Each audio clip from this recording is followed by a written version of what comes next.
see the best way to do this. This is going to be a busy live. I got a lot to do today. Oh, or at least while there's still sun. Maybe I'll go outside for a second, work on my garden area. I think I want to go ahead and plant those peas or something. Hello. Gonna let a few people join in. I have to imagine that it's Sunday afternoon. I'm guessing people are probably at church, which is funny because it's one of the things I'm going to talk about while I'm doing my work. I'm going to be working on quite a few dolls in this video and packing up the giveaway doll, really all types of things in this video. And I'm also going to, like the video says in the description, I'm going to be talking about some more serious things as well, like about my life, how I got into reborns. I've talked about this before in passing, like because this was always a frequently asked question where people were asking how I got into reborns, but I'm going to go into a lot more detail. And in order to do that, I have to talk about my religious beliefs. So if that's something you get easily offended by, because I'm not going to hold back and explaining what I believe and why I believe what I believe, this might not be the live for you or the video to watch back. This might not be the one for you if you're easily offended by me sharing my story, because it's very important of why I got into reborns is really ties into all of that. Oh, I just got paint all over my sweater. Good thing this is one of my sweaters that I don't really care about. Hello. So yeah, I've been waiting to talk about this because it seems like it's interesting. A lot of the reborn community is very religious, it seems, and I don't know if that's just because religion in general is very, and by religion specifically, I mean Christianity is very popular in at least the U.S. So that's probably just what it is, and I just notice it more in the reborn community. Not really sure, but all of that will be explained in time as I'm working. And I'm also going to show you my garden stuff that I've set up so far. I'm really excited to show you guys what I've done so far um, with that, because I haven't planted anything yet, but I might plant something in this video as well. Lots of options of things that I might want to do in this video. It's going to be a lengthier live probably because I have to basically tell my whole background and everything. But I've gotten to a point in my life where I want to share these things, and I've always been really open on my channel about, oh, this doll right here is a custom Libby. I actually do not do this for people often, but I felt so I felt I was in a good mood and I wanted a challenge. So this baby is a custom, and it came to me painted already, and I removed all the paint and now I'm repainting it. I hate hate stripping dolls. It's so time consuming. It took me to remove all her paint because her paint was really stubborn. It took me probably about 5 days to completely remove all her paint out of all the creases and everything. She was really pink and chalky. So normally I would have liked to just paint over her existing paint, but she was so chalky that if I kept painting, it would have continued to just look worse and worse. So I had to restart completely with her. So now she's starting to get some color back, but um, luckily the customer is being very patient and understanding that it's going to take a little bit longer for me to paint this doll because I had to restart. Uh, but that's who I'm working on right now currently. And then I'm going to be starting some skin tone layers on a realborn jade. I've done her veins already, which you could probably kind of see.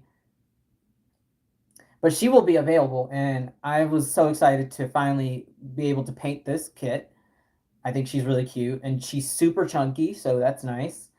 And I'm going for a darker tone with her. I'm going to experiment a little bit with my paint layers for her. and hopefully it turns out well. I'm trying to go darker than I've ever gone before, and I've always been scared to use black in my paints because they look uh, ashy. But that's what a lot of artists use to actually get the dark skin tones that I want. So I'm going to try to use a little bit of black in my paints for her. So anyway, hello everyone from the UK. What time is it in the UK? I have no concept of the time zones. I really don't. I only know somewhat of the time zones in the US, how those work.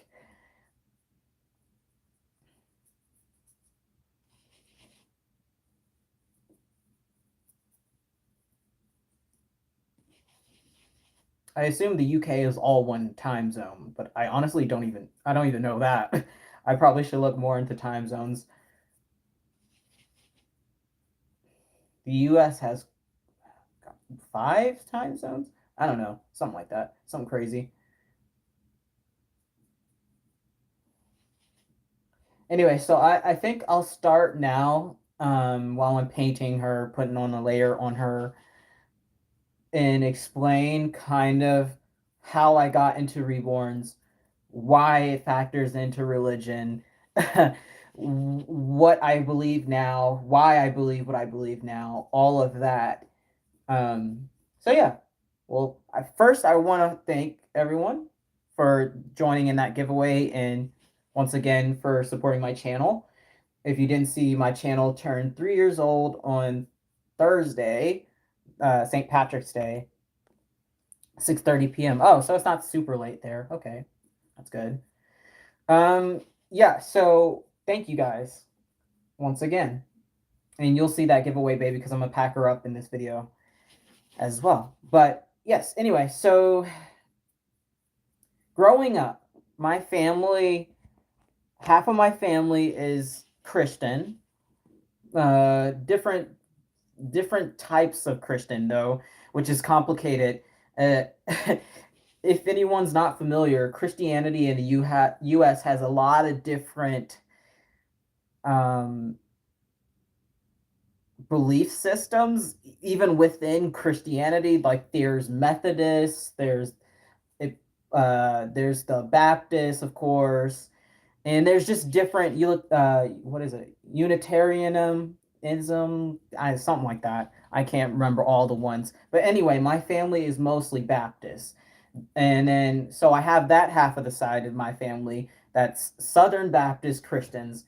And then I have another half of my family that is a religion called SGI Buddhists.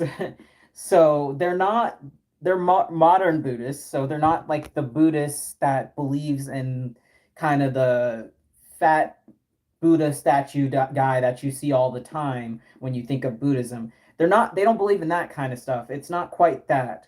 It's more of they believe in reincarnation, like normal Buddhism, and they believe more of like the power within oneself, all this kind of weird, not weird, but all this kind of interesting stuff. That's kind of what they believe in. So I have those two sides of my family. They don't really agree with one another. It's a whole thing. So to make it even worse, my nana is the one who's Buddhist, and she's like the matriarch of the family, at least my part of the family. She's my mom's mom, and she's the one who's the real leader of the Buddhist side of the family. And so growing up, it was always really hard for me to kind of know what I was supposed to do religion wise because there was times in my life when I would literally, and I do mean literally, one weekend I would go to a Christian church, and then the very next weekend I would go with my nana to her Buddhist version of church. So it was very confusing growing up because with their form of Buddhism, they believe that you can be more than one religion, which is a really interesting concept if you think about it. Um, they fully believe that you don't have to just be Buddhist; you can be Christian and Buddhist. But with Christianity, that's the whole point of Christianity, that there's only one God and you can't be both. Um, it's just, it goes against all of what the religion stands for. So I had, growing up, these two very, very what seemed different religious belief systems that were conflicting in my mind. And I mean, when I started noticing this kind of religious confusion was probably when I was around 7. So I was really young, and it was just a lot. But so my mom herself goes back and forth all the time if she decides whichever religion fits for her best. And that was constant throughout my childhood. Like, she would decide for a few years that she wanted to be Christian, a few years she wanted to do the SGI Buddhism. Currently, she's Buddhist, but that might be changing within the next few years. I really never know with her. Um, and so, yes, my nana is the one that's Buddhist, and she and her, so a lot of her kids and a lot of my cousins are Buddhist on that side. But then I have a great uncle, my nana's brother, who is a pastor, and a Christian pastor. I should clarify when I'm talking about these different parts of my family, so that it kind of makes a little bit more sense. But yes, he is a Christian pastor, and he's the one who lives in North Carolina. So when we moved to North Carolina, we got really close with him at first, and I got really close with him, and because of that, I got into really deeply into Christianity from the ages of like 10 to probably 12, 13. I was very Christian. And what I mean by very Christian, I mean I believed everything the church told me. I was like pretty die hard for Christianity. And even to the point where when I was probably like 11, I was homophobic. Like, I legitimately was homophobic, and that's because of what they would tell you in the church of what you're supposed to believe. And I believed all of it. Now, a part of probably why I fought so hard to believe that was probably because my gender identity, didn't match what was assigned to me at birth. And I was kind of battling internally with that, but not wanting to admit it, and thinking that Christianity was my way to cope with that. And so I went to an extreme, basically, and was just hella homophobic, hella crazy into the Christianity. I mean, I went to like vacation Bible school, like the whole thing, and thought it was great. I was into it. I would read prayers. I've read the Bible from cover to cover over my years. Everything. I was in it. My point of saying that is to kind of clarify that I truly believed in God, and I truly believed in the Bible at one point. So it's not like I'm above believing in things. And that's not at all kind of how I feel now about it. It's more of, I think of things more critically, and I see the flaws within all organized religion, and not specifically Christianity. It's not just about Christianity, as you'll hear from me continuing to talk about this. Um, so yeah, that was a time in my life that was not great. That time of my life also, trigger warning, abuse, was the peak of when my mother met her long-term boyfriend. They were like engaged at one point as well. He was an addict. So he was very abusive emotionally. I don't know physically, because my mom will not admit to really much as far as that goes. And that's her story to tell if he was or wasn't. But towards me, he was very, very emotionally abusive, very, very manipulative. just really a horrible human being. Like he was a really bad person. And, so she met him when I was 11, and that's kind of also probably what made me want to turn to Christianity even more, because at the time I would go to church with my great uncle that I mentioned was the pastor, and he would make me feel safe and feel comforted a lot of the time. But then I would go home and I was right back to the abusive situation. I mean, this man would yell at me all hours of the night. I'm talking about 3 a.m. I have school the next morning, test the next morning, would not care. He would get really drunk or high on substances and just be angry. He was just an angry, angry man. Um, and I don't know how much of that was his actual personality and how much of that was the substances he was taking. It's kind of hard to discern because I very rarely saw him not on anything.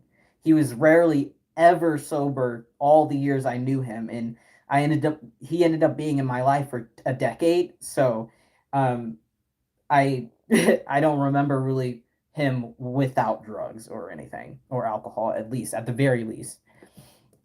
So yeah, that made me want to be into religion even more because I thought it was going to save me for some reason. I thought that it would help me get out of the situation that I was in. And I remember at that age, I would literally sit down every night and pray that something would happen so that this man would be removed from my life. That went on for years. However, that did not happen. Nothing saved me from that situation except for myself. So that's why, if you look back at my videos, I talk about how I moved out when I was 17 years old, and I moved in with my then significant other and their family.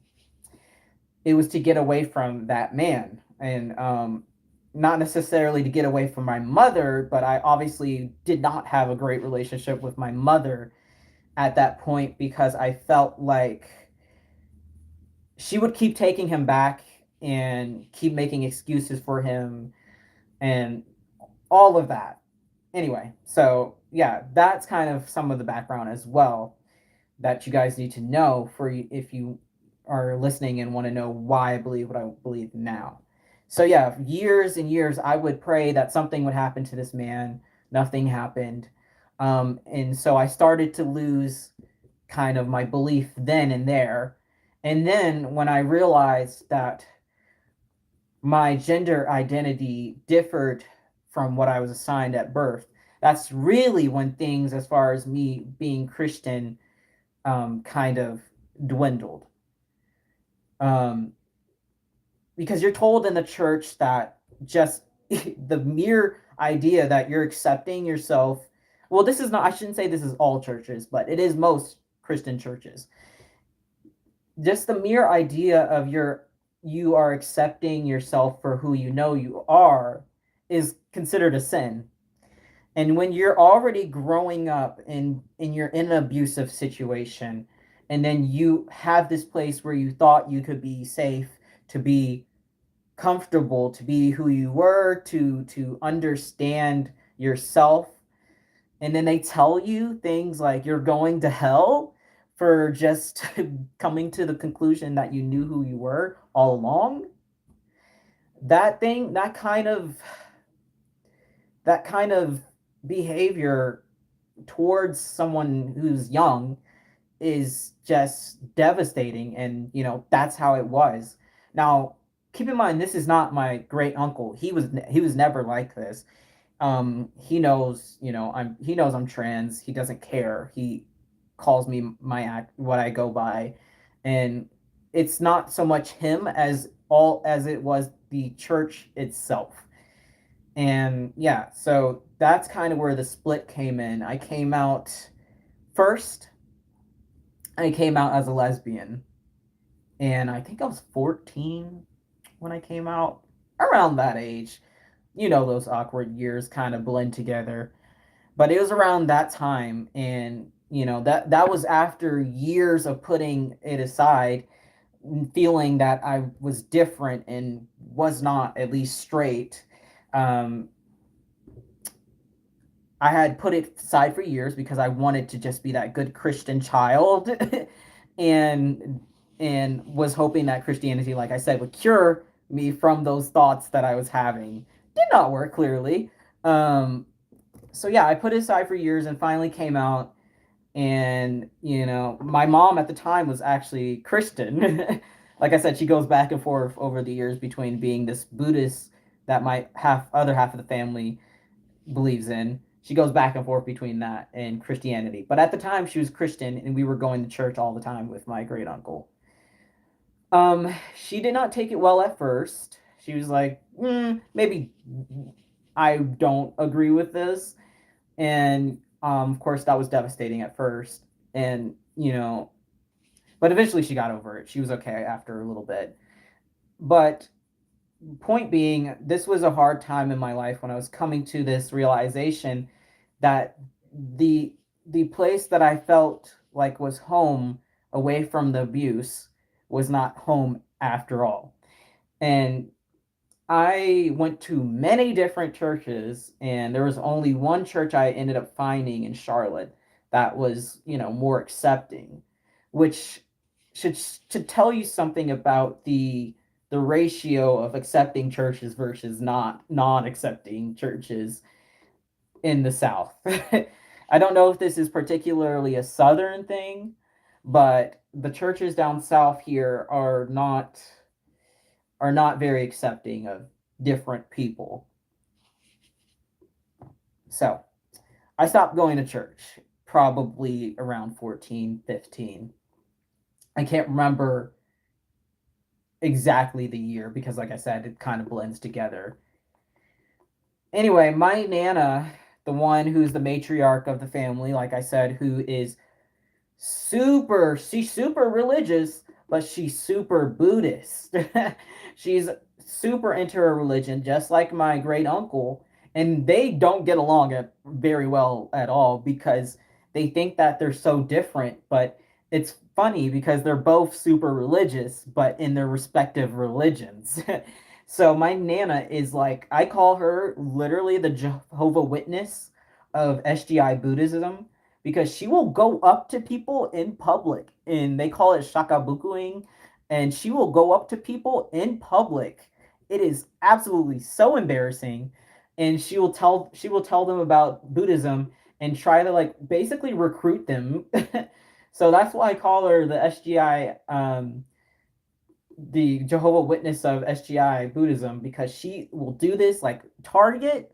She don't care where she is. She will ask people and try to convince them to go to a meeting, because Buddhists, SGI Buddhism, as I'll explain in a second, how their belief system works and how they work is they have a lot of meetings, instead of sermons or meeting every Sunday like Christian church does. So anyway, they're very similar, but my Nana has my whole life been trying to get me, for whatever reason, to fall into Buddhism. And I have never really been convinced of Buddhism, except for maybe when I was really, really, really little, and had no really choice or say of what I was being made to do when I was going to church one weekend and going to their Buddhist version of church, a next weekend. Back then, yeah, sure, I'm sure I believed whatever they told me, as far as Buddhism. But as I got older, the less I was convinced by her belief system. And now, as I'm older, I'm even less convinced by Buddhism, really.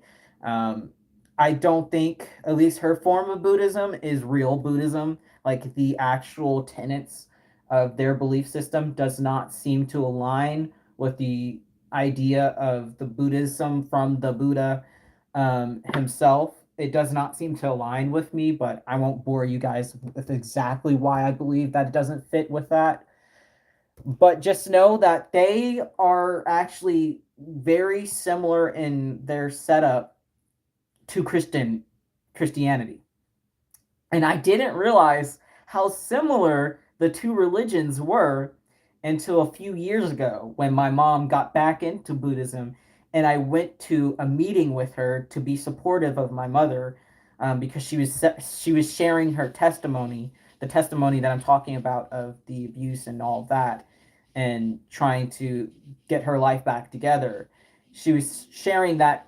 She was sharing that. They call it experience. I'm sorry, I use testimony because that's the Christian word for it.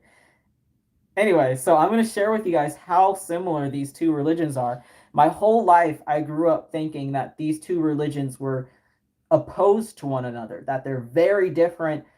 They're in no way similar, but I'm wrong. They're very similar, and I don't know why these two sides of my family can't seem to realize that their systems are very similar.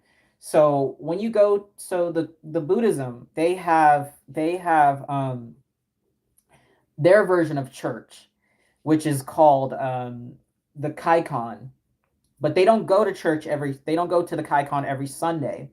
It's a Sunday once a month. Once a month is when they go and they gather at a service and share with one another testimonies, which they call experiences. So every little service they have goes the same way. They have worship music. It's going to sound extremely similar to Christianity and how their churches are set up because it is basically the same thing. So they have worship music. They have the reading of their. They have not just one Bible or one religious text. They have a lot of different religious texts.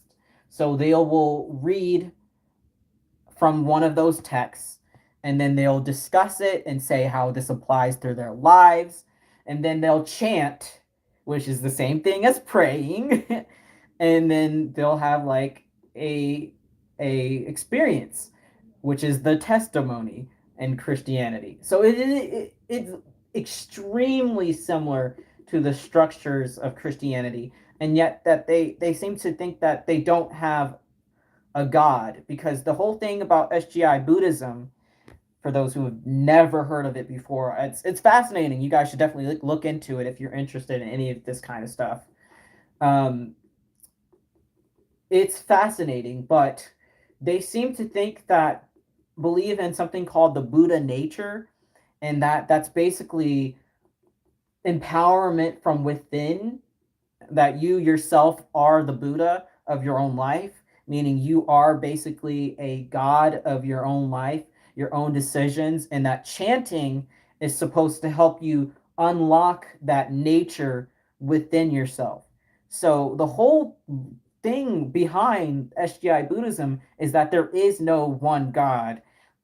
We all are kind of in our own destiny, and we make those changes. If we want to make those changes, we chant and we reach into ourselves and make those changes. So that's their belief system.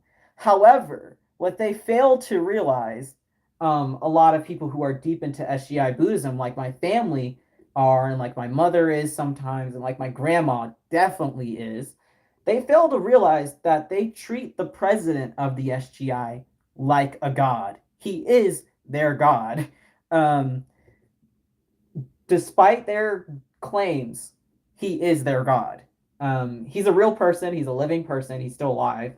He's old, but his name is President Ikeda.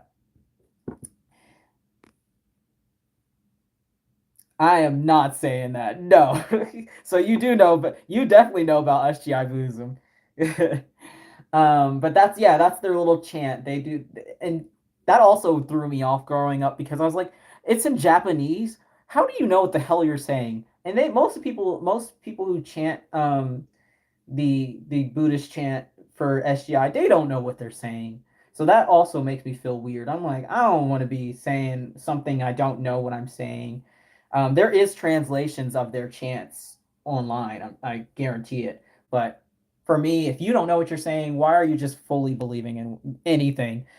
Anyway, so yeah, that's kind of their whole tenet, is that they don't have a god. You are your own god. You're your own destiny. It sounds beautiful in theory, But in reality, what it is used for is control. And I love my Nana. She's great. She does a lot of wonderful things to me. But she and a lot of Buddhists, similar to Christians, seem to believe that if you chant or pray hard enough, that all your issues will be solved. And that's another thing about these two religions that I can never subscribe to is that I don't think that's enough. I think if you want to make the changes in your life, you need to do more than just sit there and pray and chant about it. It's not enough to just want it. You've got to go out and do it. And that's just kind of not what their religion wants them to do for a lot of Christians. Not all Christians. I'm going to keep saying that throughout this live because I don't want people to get mad at me and think I'm like saying that this is everyone. This is not true of everyone in any religion because everyone's an individual. But yeah, so a lot of what actually happens with Buddhism is it becomes a means of control. Um, and that's similar with the Christian faith. Control means you do this because the Bible tells you to do this, or control because the President Ikeda says that in his one of his 1,000,001 books that he wants you to do this to have a happy life, to have a good life, and to be reincarnated as a good person or a good entity. Um, yeah, so a lot of it, and this is just organized religion in general, the reason why it's organized is for control. And that's kind of why I believe this because I've seen it. I see it all the time in my family dynamic. I see it all the time in my friends' family dynamic. It's just constant that it's means of control more than it is a lot of times means to get yourself into a better situation. So yeah, I never subscribed very much so to Buddhism because I thought it was just kind of ridiculous to say that you yourself are the sole reason that things happen in your life. A lot of what Buddhists believe, and this is even true of SGI Buddhists specifically, that they believe that karma is a thing and that your past lives will affect your current lives. And I think that's a load of BS. I think it's so messed up that if anything happens bad to me, I get the excuse that, well, somewhere in one of my past lives, I must have did something bad. I'm sorry, why does that make sense to affect me now if I'm not that person technically anymore? So it's really complicated with how they believe that works. They believe in all of that, like comes back and affects you now, and that the only way to get away from that karma is to chant to change it. Are we seeing a common thread here? um, Whereas they just kind of think it follows you. It follows you through all your multiple lives that however long that cycle of dying and being reincarnated goes on, they tend to believe that it follows you. Your past lives follow you. So for me, that just gives me all kinds of icky feelings um, of why should I be held responsible for any of that. Are you going to the Kansas Doll Show or any doll shows this summer? No, I work full time now, and unfortunately, summer is one of our busiest times. So we prepare for students to come back to the college and all of that. So no, I won't be going at least this year, but probably next year when I have more vacation time, I will be going to Rose probably next year. It's all kind of a if things work out because who knows what next year is going to bring. Let's be honest. With all of this COVID stuff and how we planned for all these things with like doll shows and that didn't work out. So I'm not going to try to plan ahead, but eventually I will be back at a doll show somewhere. Somewhere sometime. I know Orlando has one. And my brother, he lives in Orlando, so that'll probably be the first one I go back to. just because it would be very convenient just to stay with my brother. And it's not far from North Carolina at all. So that'll probably be the next doll show I go to if when I have vacation time, that is. And now we're gonna work on Jade. Anyway, so growing up like this with the two religions that I never really felt ultimately at the end of the day were either accepting or made sense to me. Um, I it led me to actually my major, which was philosophy. I graduated now.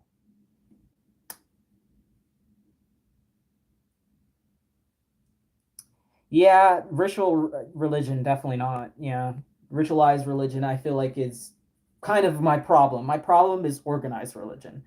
I want to make that abundantly clear.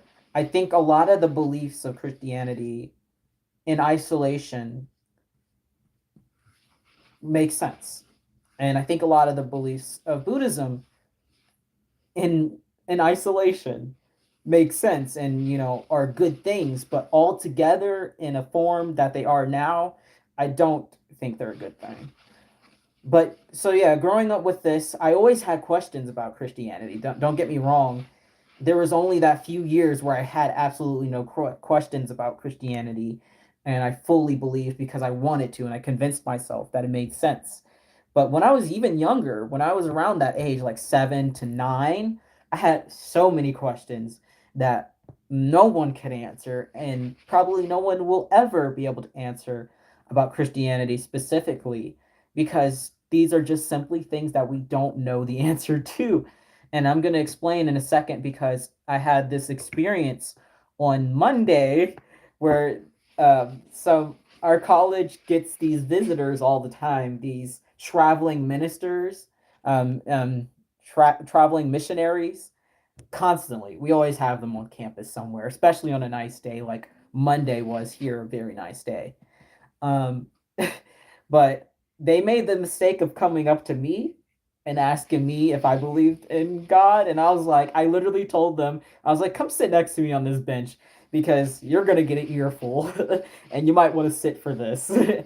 Every time that happens, because it happens a lot to me because I look very young and unassuming, that they feel comfortable coming up to me, these traveling missionaries, and think that I won't have a response or have something to say that will make them question things. By the time that these boys walked away Monday, um, they were like, I'm secure in my faith, but I might need to go look up some things. And I was like, yeah, you should probably do that. If you're the moral of this whole thing is keep yourself open and not being invested too heavily in one thing that you're starting to ignore some problems with your beliefs. Never ignore questions that come up. And if your faith is really, what it is, you'll find ways to cope with those questions, or you'll find an answer, or something will reconcile that. But if you can't find the answer, or you can't find comfortability, or you can't reconcile with those questions, then maybe you're in the wrong faith. Or maybe you just don't believe as hard as you did, or believe what you thought was right is not quite right. I don't know how to word that, but I think you guys understand what I'm saying. So yes, these boys came up to me this Monday. This week has been a long week. It's felt like 2 weeks. But this Monday, they came up to me and they were like, they started their whole spiel like, "Hey, do you believe in God? What are your thoughts? What do you feel as far as religion?" And I was like, "Oh, you don't open a can of worms." So I said to them, I was like, "I'm gonna ask you 3 questions about Christianity, and oh yeah, come and go as you please. This is gonna be left up, so you guys can watch it back. Um, so I always have 3 questions prepared for these missionaries. These are the 3 questions I've had about specifically Christianity my entire life, and I have never gotten an answer to them. So I always bring it out because I know they're not going to be able to answer it, and it makes you have to think about what you believe and why you believe what you believe.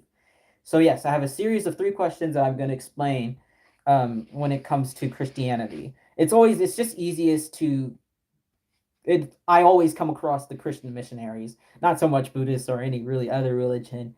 So I don't have quite the questions formulated for them quite yet. But yeah, so the first question I always ask is a common it's a common not question, but it's a common thought question scenario in philosophy, um, which was my major. Atheist Jewish. Ooh, how does that work? I'll have to ask about that in a second. But yeah, so the first one is more of a thought experiment or a thought question. I don't know how to formulate what exactly it is, but it's a play on kind of words. So I had to say it three times for these poor little kids. I was like, dude, I'm probably significantly older than you. So I had to explain it to him three times for him to understand what I was pointing out. So this first question calls into view the Christian belief that God is supposed to be omnipotent, meaning God of the Bible, as it's to be understood, is supposed to be all doing. However, with this, you'll see that logically that doesn't make sense. And, again, maybe it's not meant to make sense to us because we're human beings and we're, you know, of this life. But the first thought question was, if there's a rock that's too heavy for God to push, then there's something that God can't do. And if God can't create a rock that's too heavy for him to push, then there's something that God can't do. So either way, logically, there's something that God can't do. So if I need to repeat that, I will. But that basically that's one of the main things one of the main themes throughout the entire Bible is that God is supposed to be able to do anything and all things. But logically, the way that we understand that doesn't make sense. It shouldn't be possible. Now, again, like I said, we have our understanding of how things are as human beings, but that's one of the main things that no Christian or religious leader has been able to answer. I've questioned my great uncle about that a couple times, and now he's a presiding elder. So now he doesn't just oversee one church; oversees like a dozen churches. Um, Well, see, yes, God not human form is a thing, right? But God apparently, if you believe in the Christian Bible, did have a human form ish Jesus. See, all that gets really confusing, doesn't it? Because you're supposed to believe, Jesus was the Son, but also he was a form of God. So that gets really because there you have the whole trifecta: God the Son, God the Spirit, and what is the third one? God, I lost the train of thought. God the Holy Ghost, God something, and God the Son. Lost the third one. I don't know. But there's supposed to be that like trifecta of what God is. So was God Jesus? Was that an extension of him? Very confusing, and that also gets into issues with Christianity, and because some Christian beliefs believe that that was God, that Jesus is God. Some Christian beliefs believe that Jesus was God's son, or some people believe that Jesus was simply a not minister, what's the word? Prophet. So, okay, yeah, even that gets complicated. But my purpose being that the way that we understand all doing doesn't make sense to apply that to the God of the Bible, at least in that general sense. So that's one question I always ask. And they're always like, well, uh, the answer is always kind of along the lines with that's why this is a belief system and not a logic system. That's what kind of most people respond to me is it it's not going to make sense because you're not supposed to use your brain when it comes to religion. You're supposed to use your heart and your spirit and believe with that and not your brain. So that applying logic to belief doesn't add up. Um, and it doesn't, but I don't think that makes for a very good system if you're just supposed to blindly not question things. And if you do have questions, you're not supposed to question it. Um, yeah, so that's the first question. Yeah, Virgin Mary, all of that. It gets really messy because a lot of people believe. Okay, and then the Bible is what I have the biggest problem with because as I'll explain my what I now believe, it's for me the Bible has a lot of inconsistencies as far as how it's prescribed. You're either told to take it literally or you're told to take the stories as figurative. And it goes story for a lot of Christian belief systems. It goes story by story of what you're supposed to take literally and what you're supposed to take as a metaphor. So what are you supposed to believe? I don't know. No one knows. No one seems to be able to come to a consensus, which is why we have so many different forms of Christianity. That's why we have Methodists and Baptists and all of these different individual belief systems within Christianity because there is no consensus of what we're supposed to take away from the Bible. And that's also what gets me into a tricky place with Christianity because you can go from one church to another and they can believe completely different things, but tell you that it's all in the Bible. Make it make sense. Make it make sense. It's very much cherry picking. That's exactly what it is. Like, I think overall you're supposed to believe the whole story about Genesis, but everything else from there, I don't know. It's up to you, I guess, what you want to believe about the Bible and how literally you want to take it. Like, are we to believe that Jonah literally got swallowed by the whale? Are we supposed to literally believe in Noah's Ark? Don't know. No one seems to have a consensus on that. Um, but yeah, so anyway, the next question I always ask them, without a doubt, is do you believe that there was no beginning before the beginning? And by that, I mean, are we to believe that everything, I mean, everything started with Genesis and that God was just floating around in for eternity and just decided one day that he was bored, I guess, and wanted to create the universe. That I could never wrap my head around.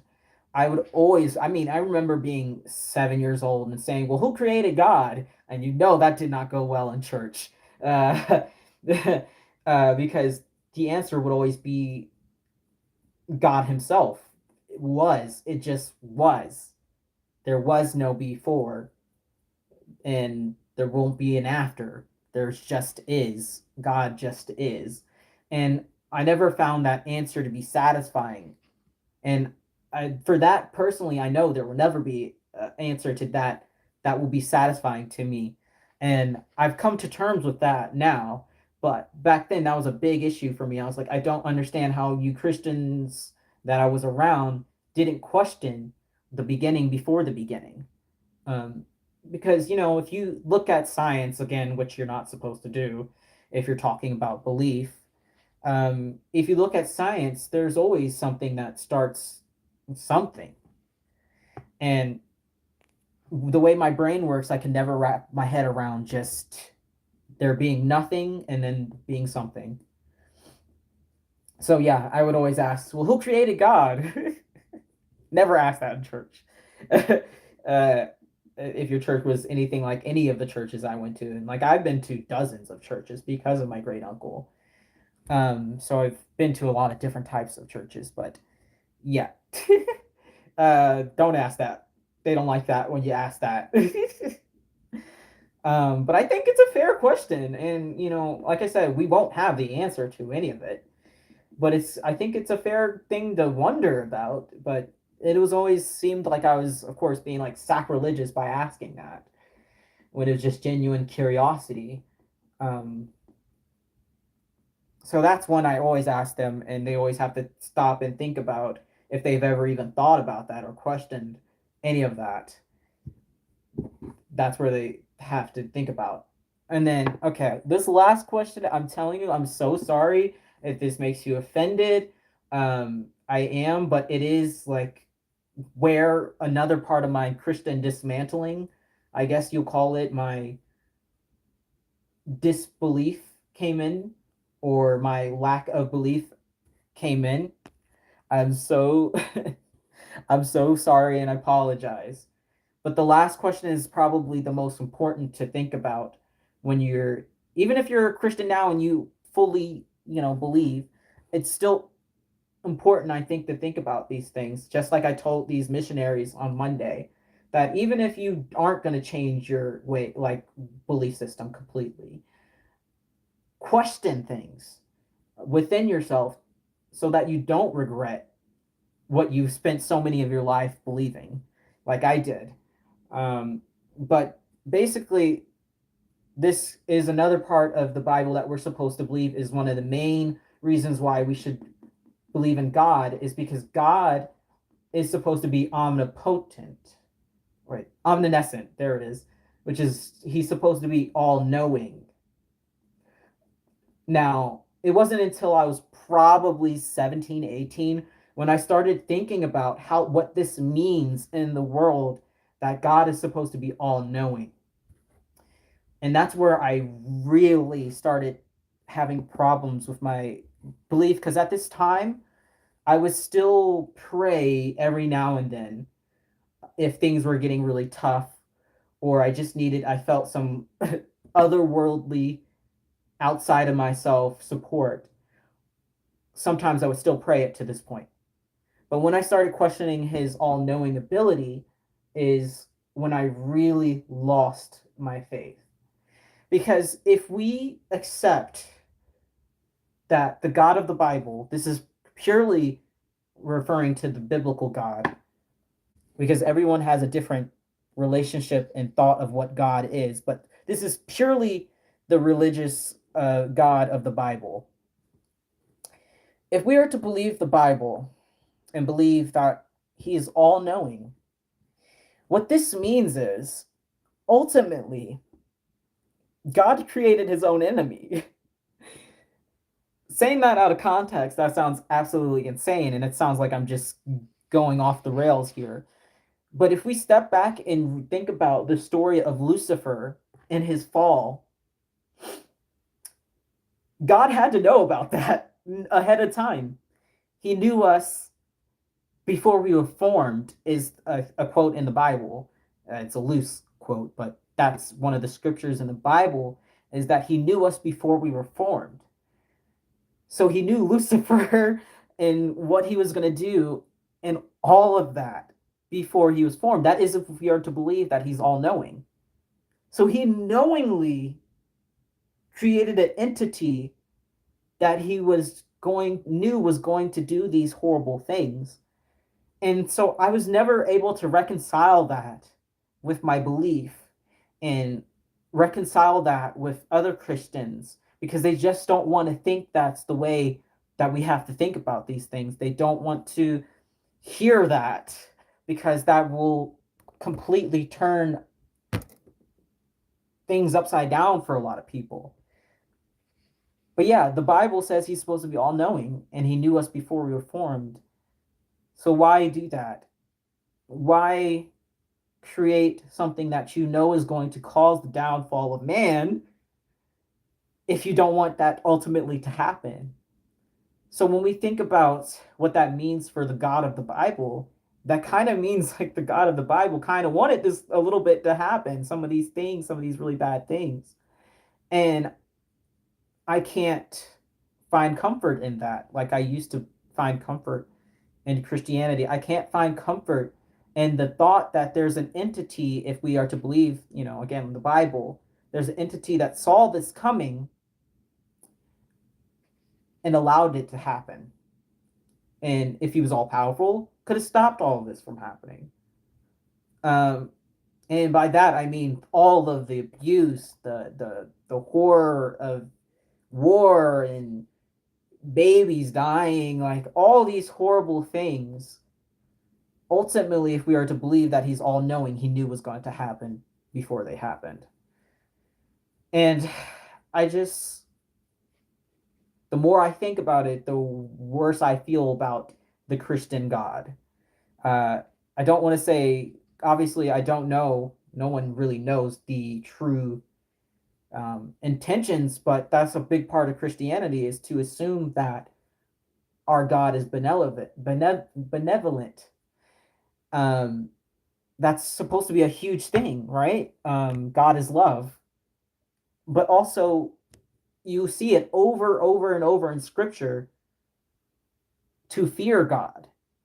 I don't want to believe that I should fear the Creator. I don't want to have a belief system where I'm in constant fear of um, just existing.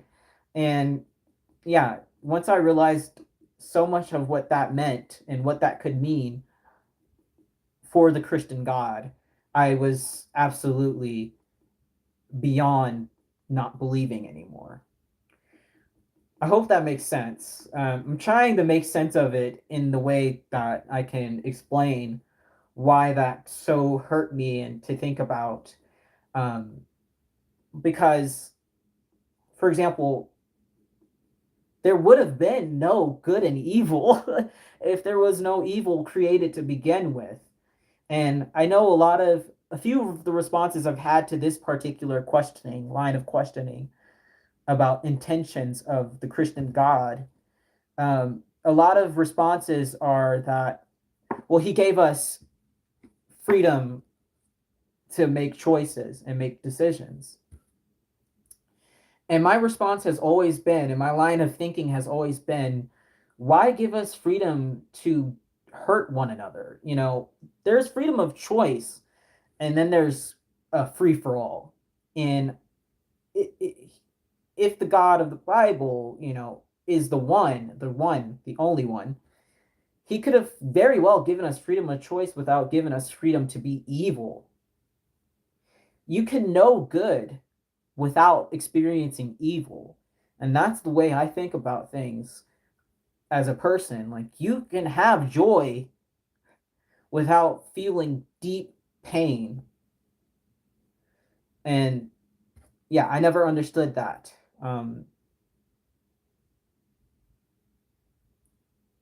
In my belief systems. So when I think now of my religion and how I feel about religion and what I consider myself now is agnostic. Um, I think they would call it a hopeful agnostic, meaning I absolutely, as a logical person, believe that there is some kind of greater creator. That rhymes. I do believe there's a creator, but I do not believe that there is one true religion that knows what that looks like because we are human beings. And I don't think it's within our realm to know that. Like, I don't think it's within our experience. I don't think it's within our knowledge, our grasp on reality to know what that looks like. And so when I think about my life and what I believe, I just have gotten to a point where it is, I think it's arrogant to say that one religion is the right one. Um, because no one, and I mean no one, really knows. We want to believe that what we are believing and what we have believed our whole life for some of us, especially when it comes to Christianity, we want to believe what we have believed for a long time is the one and true correct answer because that helps us feel better and that helps us make good decisions because a lot of religion is used for a guide to make moral decisions and to be a decent person.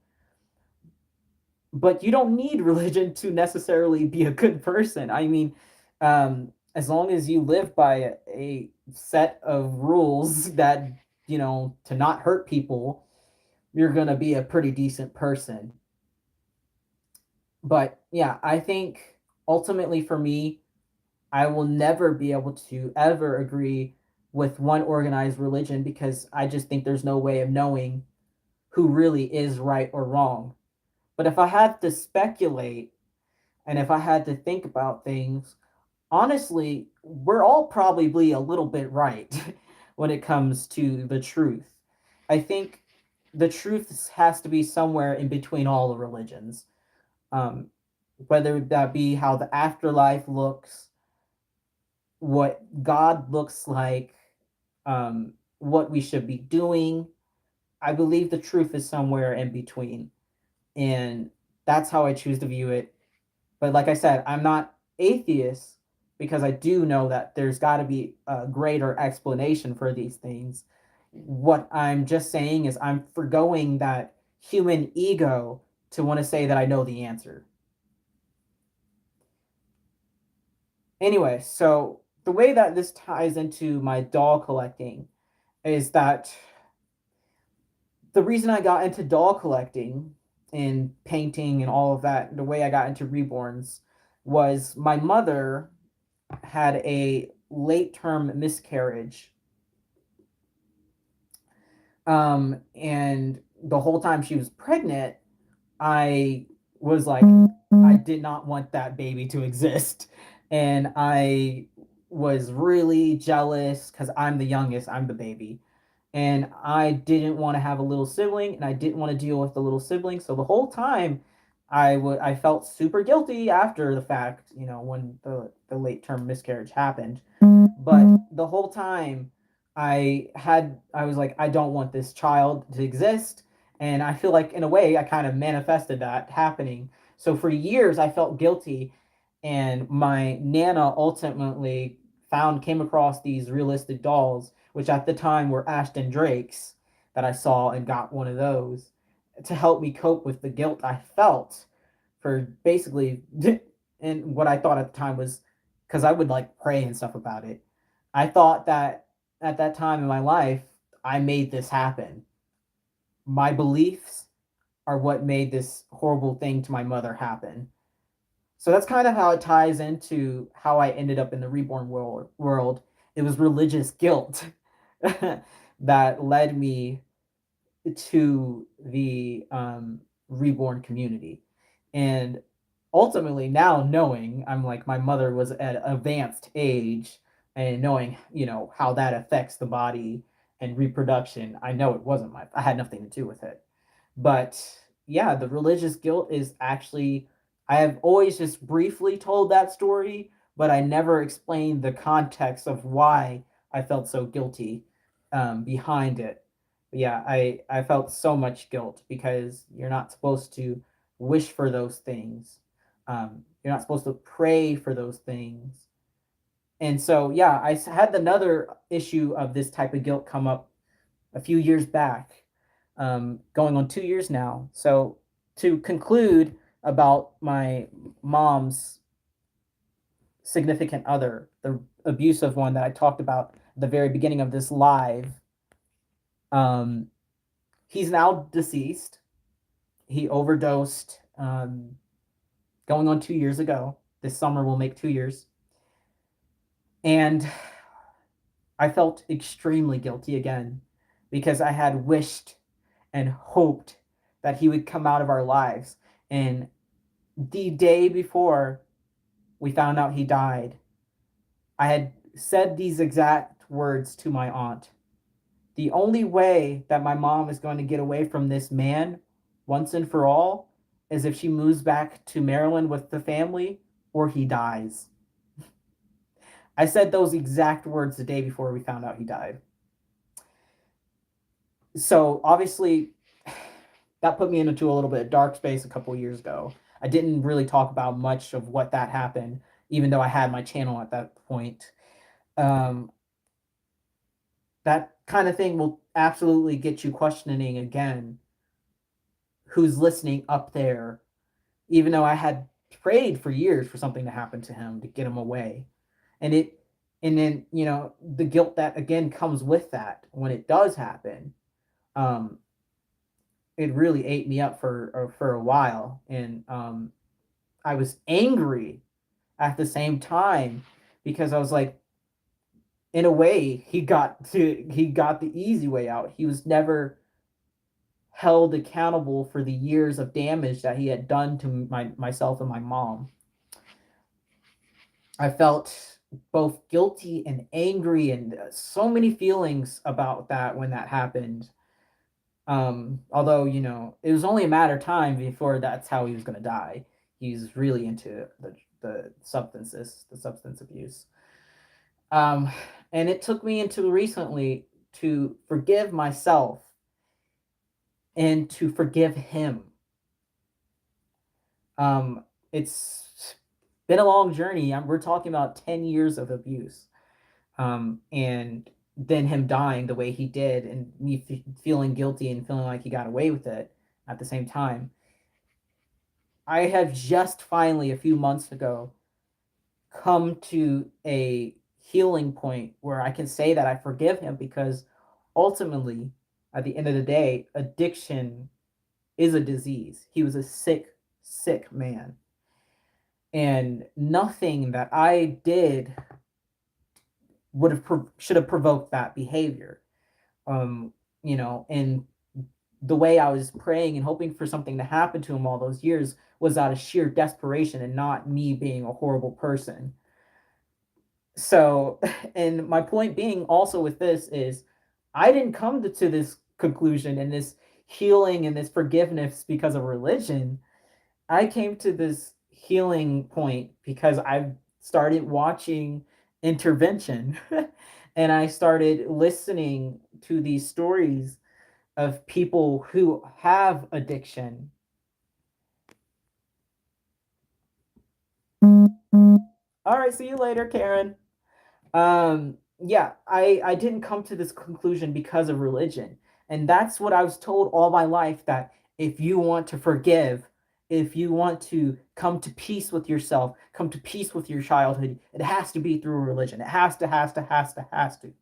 And this is from both my Christian family and my Buddhist family. You have to chant to heal yourself. You have to pray to heal yourself. Pray for forgiveness. Chant to feel better about your life. And I did not need that. And I don't think my family understands that at all. Like, I don't think they understand that I have come to a point in my life where I'm doing very well, um, financially, emotionally, physically. I'm doing well without religion. It just doesn't seem to be able to compute in their heads that there's a good life to be lived sans a particular set of religious beliefs. So that's kind of what I wanted to explain, how all of this factors into reborning, how all this factors into what I believe now, and how I've come out the other side of all of this. And, I'm going to continue to always have questions in my life about how we got here and why are we here. And ultimately, I've now come to a sort of peace of knowing that those questions will come up, but I won't have the answer for them, and no one will have the answer for them. And it's almost like I've come to a place where that's not scary anymore. Um, we're not meant to know everything. We really aren't, and that's kind of hard for me to admit because you know all my life people were like, "You're a know-it-all." And more of that's really just me wanting to know a lot. That's me wanting to learn a lot. So that was kind of even more a difficult process for me to come to that conclusion where it's like, I don't need to know everything. And maybe I don't even want to know everything. So, but yeah, that's kind of a big part of my life and my childhood and my story of who I am. I know that was a lot, and a lot of it probably didn't make sense the way I was saying it, but yeah, that's who I am, and that's why I'm agnostic, and that's why I am now sitting here in front of y'all. um, yeah, all of that directly led to me here. It's a complicated world we live in for sure. And I know people, a lot of religious people, are just trying to do the best that they can with what tools they have. And a big tool for most people happens to just be organized religion. But when you use it to weaponize and harm people, that's where I really have a problem with it. Um, I think, like I said, in isolation, Christianity could be a great set of beliefs. But in the way that it's actually used, not so much. Same thing with Buddhism, same thing with Islam. It just goes on and on. It's the organized part of it that I feel like harms people. I mean, think about all the wars that we have had because of religion. Um, yeah, there's just so much that goes into it, and it's one of the things I'm passionate about is just talking about this kind of stuff because it's what I had experience in. But a lot of times my family is like they don't even pay attention to what I'm saying because they're so into their religions that they don't want to question it, or they think I'm just young and that I'll come around somehow to one of their beliefs, um, which I know I really won't. um, yeah, I'm gonna show you guys in a second when I finish this leg my garden setup. I'm so excited. I haven't planted anything yet because we're trying to wait for I live in the mountains, so we're still trying to wait for that the weather to really settle into spring. Because I mean today even we had a chance of snow earlier, and I'm like, okay, I gotta wait to plant. I don't want to plant all these things and it not even matter. But I'm gonna show you guys all the seeds and stuff that I got and show you my little setup. I'm so excited. I used to work on the campus gardens. So, and I've been growing things since I was little. I've always had a green thumb, so I'm really excited to see how this works out for me. A little porch garden situation, so I can have fresh fruits and fresh vegetables. Ah, I'm so excited. I've been wanting to do this for years, but I've never been in a place where I could do it. I mean, physically. Um, I was in dorms all those years, living in a dorm room, and you can't really have a garden now very much in a dorm room, can you? Um, so I never had a place to do it. 17 years and your mom still. Oh gosh, thanks. I guess they're never gonna give up, are they? Oh, okay. Let me show you. Okay, let's see. I need to actually just move these out there soon. I got all these seed packets. So Walmart, actually, believe it or not, they had a whole bunch of seeds here in this town, and they're all like non-GMO, which is good. They're like organic. All these seeds. So we're gonna go outside. Where did I put? Oh, I also have strawberries that I'm gonna plant. So I got these that I'm gonna leave in here for now, but actually, I'm gonna leave all these seeds in here because I don't want them to. It's really windy outside, and you'll hear it. I don't want them to blow away. But let me show you guys what I have here. So I got these strawberries that I'm very excited. Strawberries are my favorite fruit, so I'm gonna plant those, and I've got a place that I know where I'm putting them. And I'm gonna go back to the store and get these like blackberries that grow in containers, so you don't have to have like a whole garden bed situation for them. All of these, most of these plants are the container variety. So this must be a big thing that people are starting to do now, which is these container gardens, um, because you'll see all like a lot of these seeds are container varieties, which is super exciting because that means they grow in smaller spaces. And then I also got these flowers, they're the roots. Echinacea, that's coneflower. They grow all over this area. So I know those are going to grow really well. But I wanted to have like flowers so that I can have some bees come in, pollinate things, do the whole thing. So I got these forget me nots. I tried to get different colored flowers so that get some variety going. Daisies, that's my birth month flower, April. My birthday's coming up, by the way. My birthday's April 12th.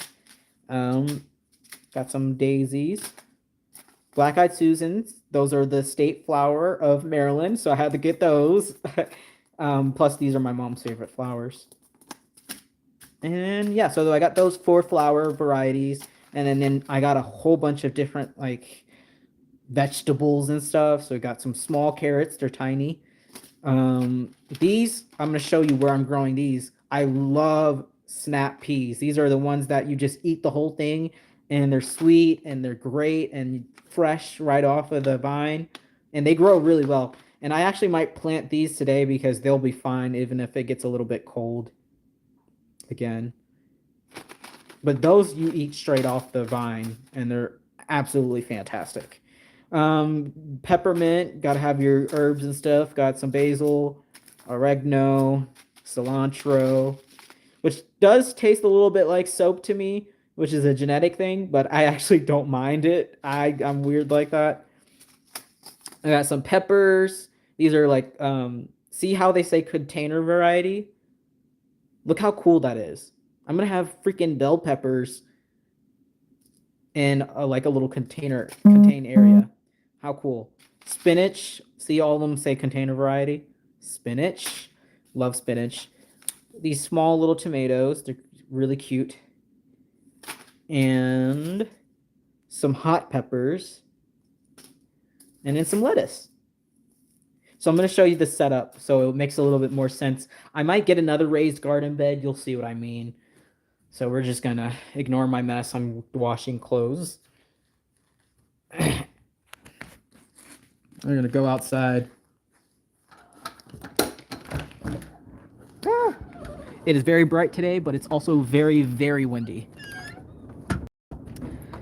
Okay. I don't want to lock myself out.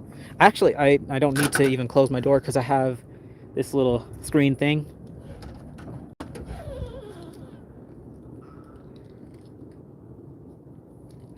If it would like to close, that'd be great. There we go. Okay. It is so bright. I barely can see. Let me turn up my brightness on my phone. Okay. Now I can see everything. Okay. So you see what I'm saying? So this is a little garden bed that they had at Walmart. It was only $49, and it's really cute, and it's got a lot of room. And this is where I'm gonna grow some of the bigger things. So I got my setup there. Really exciting. I'm in the process of repainting this chair because I need to weatherproof it basically. And then these are where those snap peas are gonna go, because I'm gonna start them growing up onto the trellis, and I'm gonna like zip tie the trellis to the my balcony so that they don't fall over and they can continue to grow up and over to the next one and over. But I had to think that way. I had to think that through because I was like, I really want to grow snap peas, but how am I going to do this in a way that makes sense? So that's where they're going to go. Super exciting.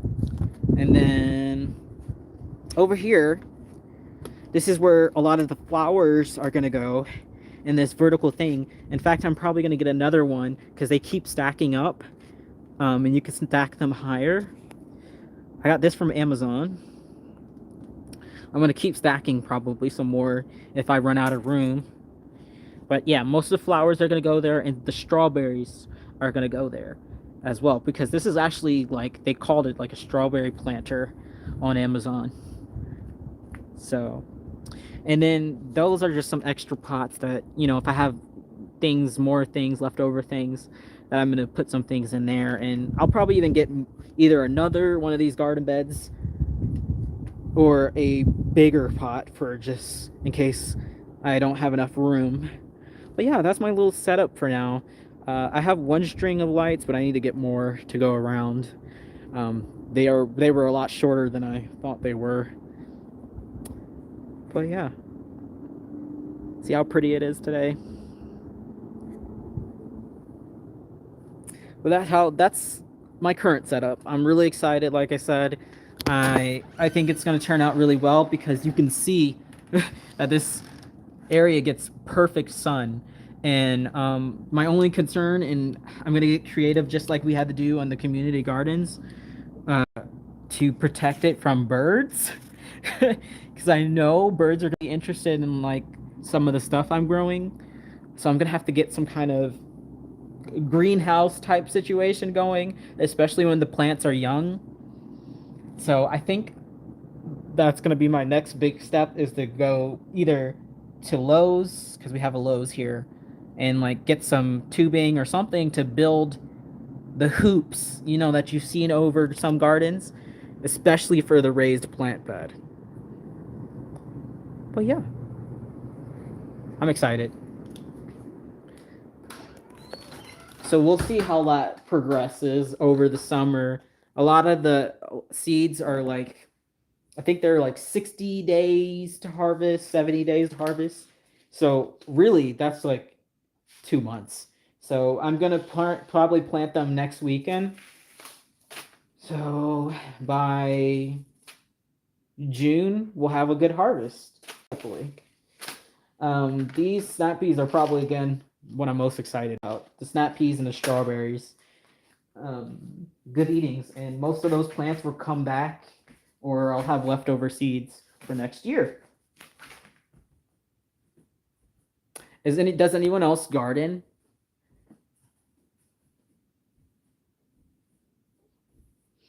Or am I the only person who's like crazy about gardening?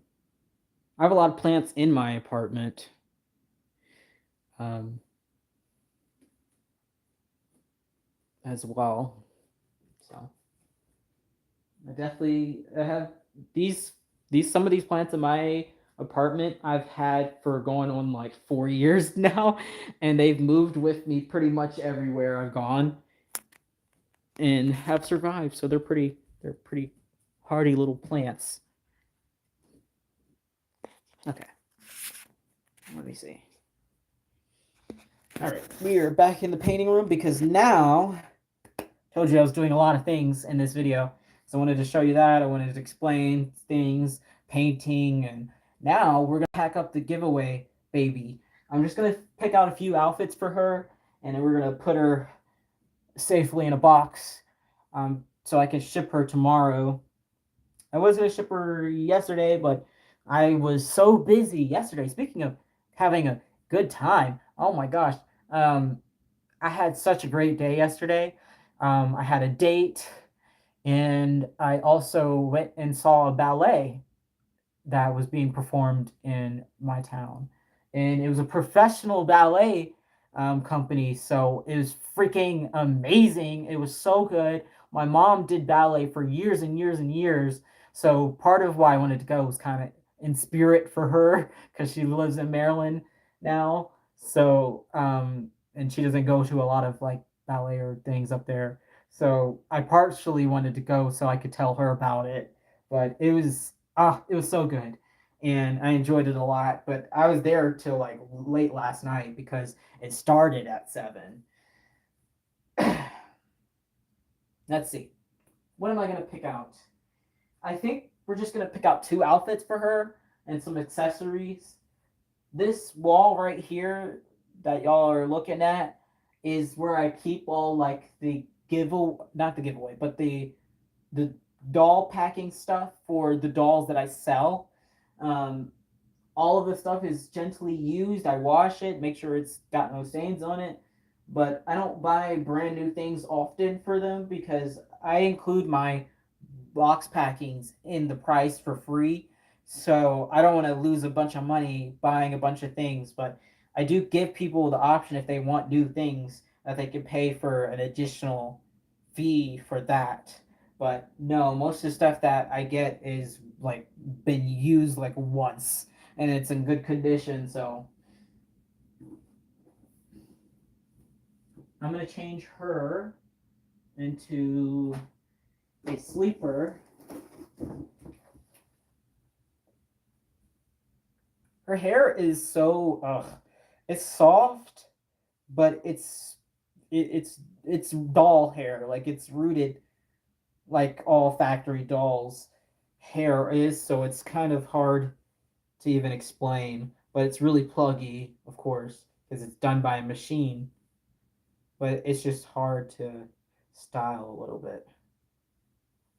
So she's gonna look a little rough. She a little rough, but I think her hair could be cute. But it is soft, and she smells really good. This is the first time, like I said, that I had a Paradise Galleries doll in my apartment. It's very nice. She's big too. She's not small at all. Um, she's definitely like 0 to 3 months because this is what she's wearing, and this is 0 to 3 months. But she's not going home in this. This was just I wanted to show her for St. Patrick's Day and something green, and that was the closest thing I could find that was green. Hello. So yeah, we're gonna put her in a different like sleeper, more girly, I guess you would say. I think her skin tone is very interesting though. It's very much not super pale, but not super deep. I think they called it online a medium skin tone on the Paradise Galleries website.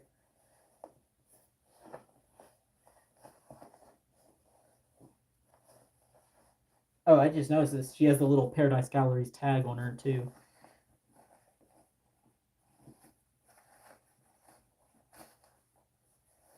Overall, I think I will order another Paradise Galleries doll, and I think what I'm going to do for next time is I think I'm going to repaint it. I think you can definitely. I think I can use Genesis heat set paints on her on this vinyl, and I think that would be really nice to have one that's reborn to give away next because I do like her sculpt a lot. Like I think her face is really sweet, and I think she would look really cute redone with more detail. Her hair is a hot mess. I don't even really want to fix it because she's going into a box. But yeah, I think she would look really cute redone.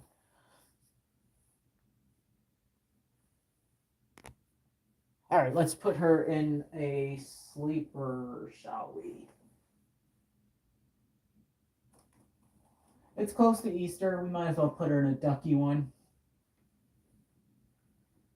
This is actually a sleep sack, so we'll just put her in that because she'll be covered.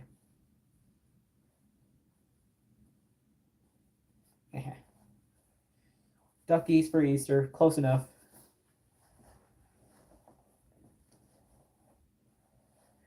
Is today the first day of spring or is it tomorrow? Does anyone know?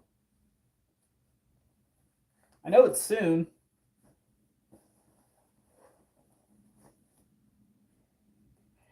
I'm doing this all kinds of crazy. Normally I lay them down on the crib, but I'm trying to also be on camera.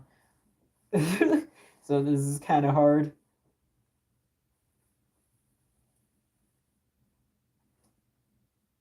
Okay. Oh, this is hard to do.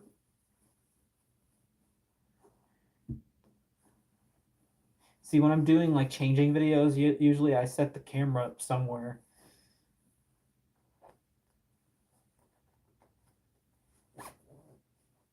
Okay. All right. And cover hands. And then we're gonna put her head, a diaper on her head, and we're gonna put her in a blanket, and then we're gonna pick out her stuff. Her hair, oh god.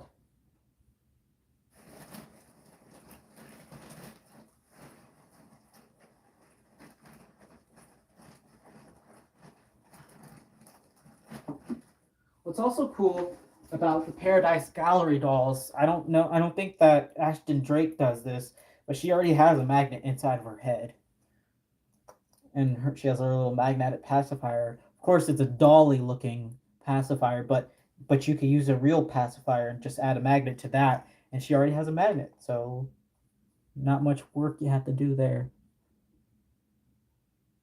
But anyway, let's say goodbye to her face because she's about to get covered completely. Bye, giveaway baby. Bye.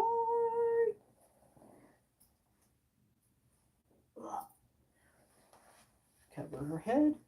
She's got a big head. This might not be big enough. I grabbed a size 2 diaper to cover her head, and it might not be big enough. Oh, nah, it works. Especially because she's going to be covered again.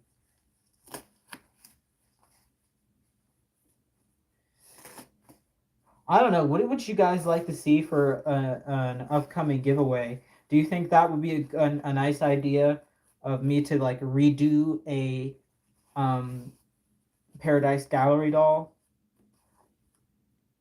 I think it would have to be one that has painted hair though, or something, because I don't know how I would remove the hair from the doll. I've been thinking about how I would do that.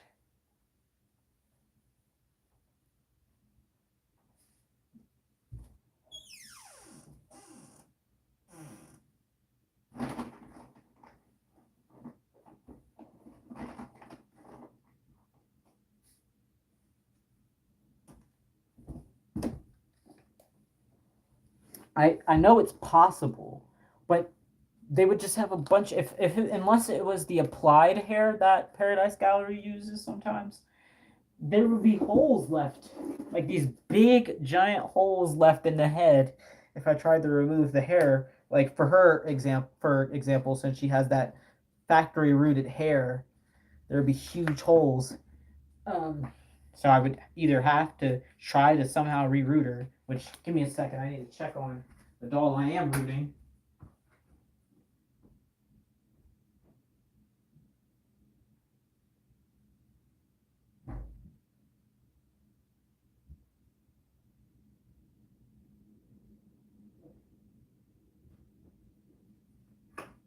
Okay, I'm back. All right. These blankets are absolutely the best. These blankets are from the Dollar Tree, and I just stock up on a bunch of them because they're so cheap and they're like they're thicker. They're not like the receiving blankets where they're super thin. And yeah, they're just perfect. I love these blankets. And they come in a lot of cute different patterns. So if you're looking for baby blankets, definitely hit up Dollar Tree if you have one near you. And if you don't, you can order them in bulk on the Dollar Tree website themselves. And I'm actually going to do that soon because it's easier than just keep going back and restocking. Um, I'd rather just have them mailed to me. She is a big girl. Yeah, I'm definitely packing her with 0 3 in 3 months. I don't think she would fit newborn very well.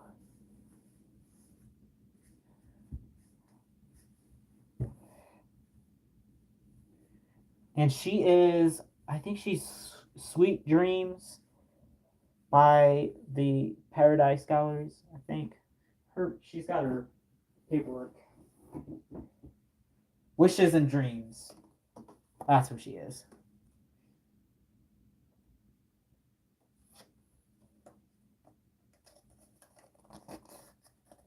Okay, let me tie her up. Or actually, I'm going to use hair ties.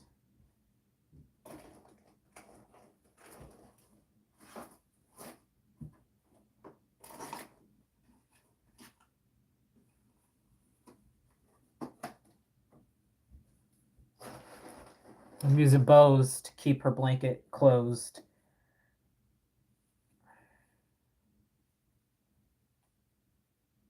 That's a little life hack for y'all too. Usually with the boys, I use the ribbons to keep it closed, the blanket. And with the girls, I'll use a hair tie or a bow to keep the blanket closed. And it works out quite well.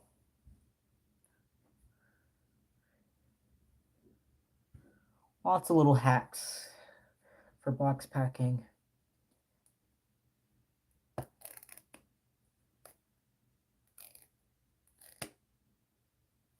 Little yellow bow and a little blue bow. Goes with the blanket too.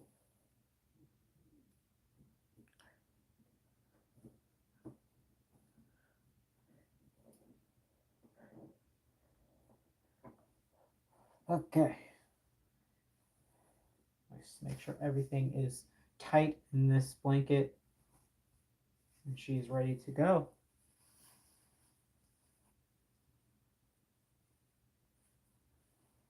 I don't think she's going to fit in the box that I picked out for her with all her stuff. Actually, maybe she will.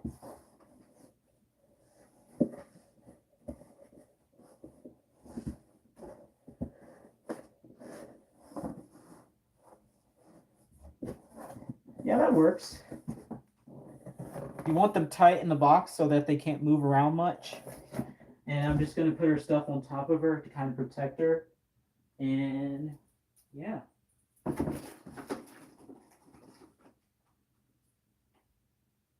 She came with, like I showed in the video, she has an outfit that she came with. She's got these little cute little slippers, footies, whatever you call those. They're like knit booties that are lamb ones, and then she's got a lamb lovey, and she's got her sleeper and her hat that she came with, and her pacifier, of course.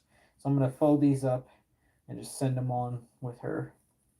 She might have to get a bigger box because I forgot about the lamb.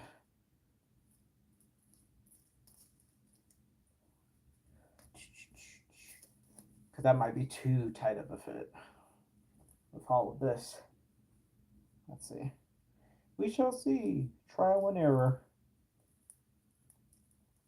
But normally I like to try to fit them in really small boxes as possible. So like I said, they don't move around much, because moving around is what can really get them like loosen from their blanket or make things come off. And it's really the bouncing around that's you got to watch out for when you're packing up dolls. It can be a nightmare and a half if you don't watch out for that.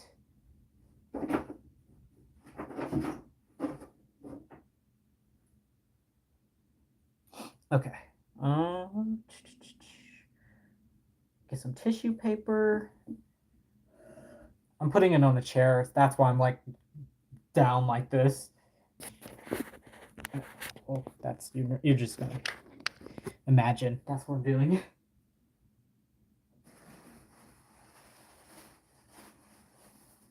Tissue paper time. I'm looking for tape. Want to tape that up. I hope y'all have been having a good weekend. I know I have. Today has been mostly painting and trying to clean a little bit around the house. But I'm about to, after I go finish this live, I'm just gonna relax. Honestly, I'm kind of tired of how busy I was yesterday. So I think I'm just gonna relax because I gotta get up bright and early for work tomorrow. So where did I just have the tape? Oh, this is real life how I pack dolls. It's very chaotic because I lose the tape about a million times, and then I'm trying to make sure everything's nice and secure. So I'm like all over the place. This is how I pack dolls. If you've ever really want to see in real time with no cutting or editing the video, I'm like a Tasmanian devil. I'm all over the place.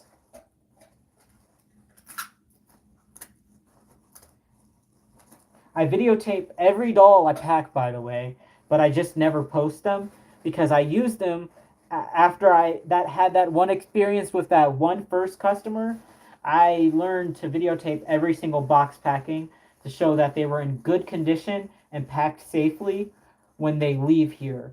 So if someone tries to do a file a complaint that the doll received was a certain way, I have evidence that I packed the crap out of the dolls that I send out.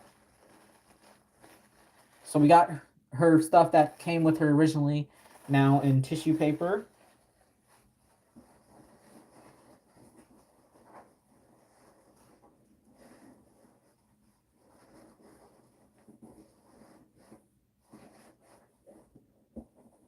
And then now I'm going to pick out two outfits for her because I think that'll be good enough because it's just a giveaway baby. So I don't want to include too much, but you can see I got a lot of stuff up here. I just restocked the box packing stuff because I was pretty much like grasping for things. Like I was starting to have to get clothes out of my collection dolls stuff. That's how little stuff I had. But luckily, I went to the big Goodwill around here, and they just happened to have a bunch of newborn and 0 3 months girl stuff that was dropped off. And then yesterday, I went to my favorite thrift shop in town, and they happened to have a bunch of newborn and 0 3 month boys stuff that was dropped off. So I was able to, as you can see, restock. There's even more in the drawer for the boys stuff, which is good because I sell a lot of boys. But she's going home as a girl.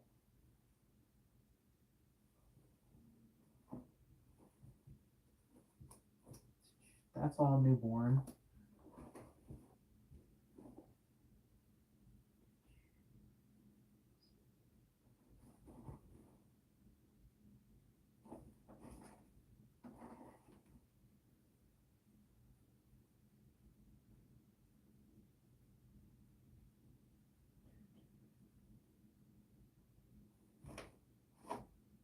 I'll give her this. I think this, and then a onesie to go with. Looks nice. Okay. Onesie that goes with this sparkly pants. So I'm gonna give her this little romper. It's got roses all over it. 0 3 months. And then I need a onesie that goes with these sparkly polka dotted pants. Let's see.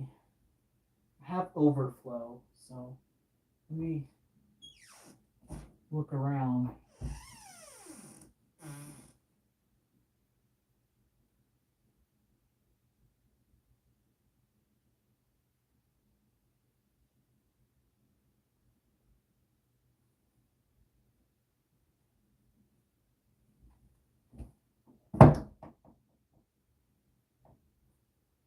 I'm looking if I just have a plain onesie, but I don't.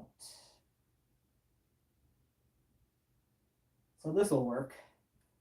Stripe, a little bit of polka dots, same pink, so I think that'll work.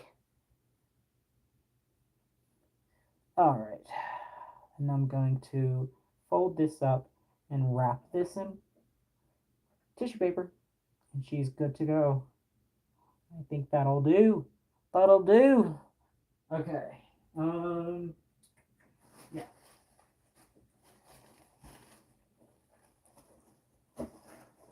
Oh, and speaking of dolls, I still have 3 dolls available. And yes, I didn't want to do it, but now I am willing to separate the twins. If it means getting them sold, because they take up so much room. Um, yeah. So if I sell them individually, they'll be 400 plus ship. But together, I have them right now listed at 755, and they are on reborns.com, as well as the other doll that I have available, which is the Preemie limited edition Serena. She is still available. She's fully rooted.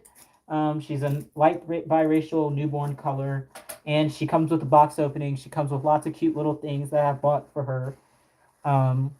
Yeah, so those are 2 that I have available right now. I mean, 3 that I have available. I can count. Okay.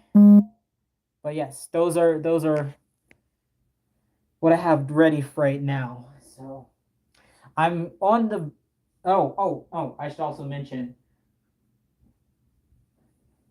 am actually pretty sure that I'm gonna end up selling him. I know I just got him, but the reason being is I already have a bald newborn boy this color, and I don't want to keep having basically the same kind of doll in my collection.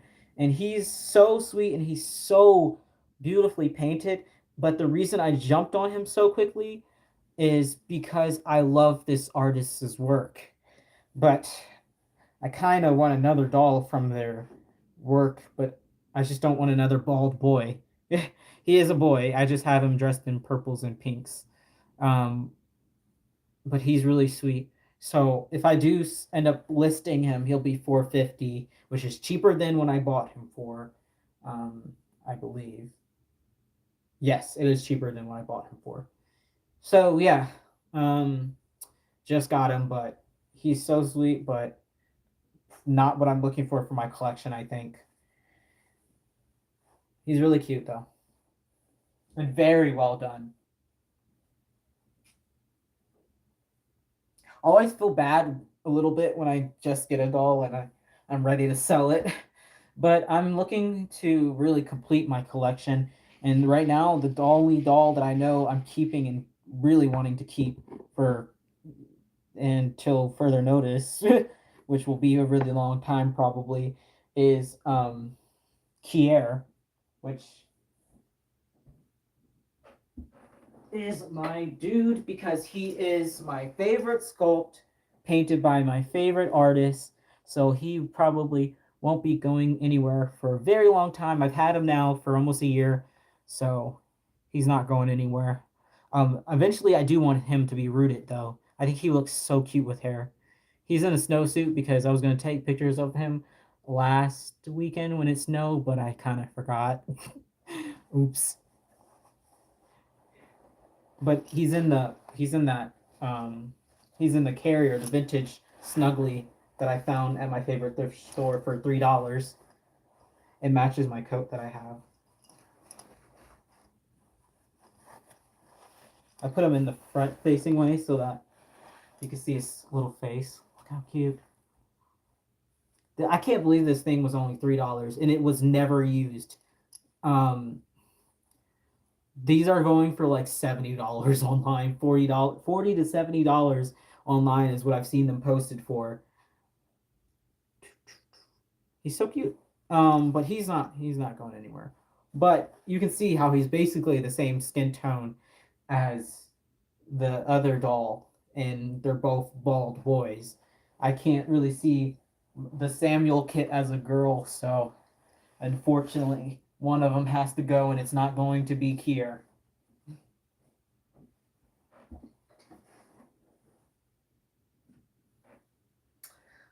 Okay, but yeah. So the giveaway doll is now packed up. I'm gonna put the COA in a plastic baggie to protect it from if I don't know. I just always precautionary.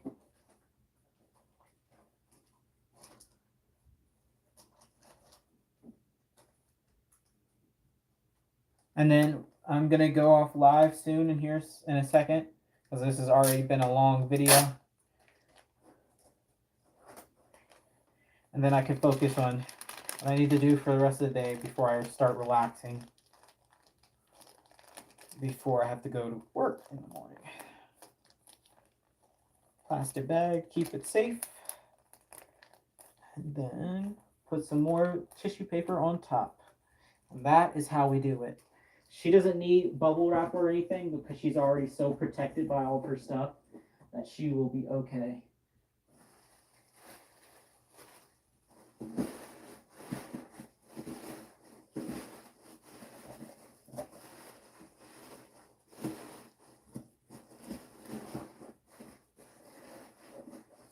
Okay, so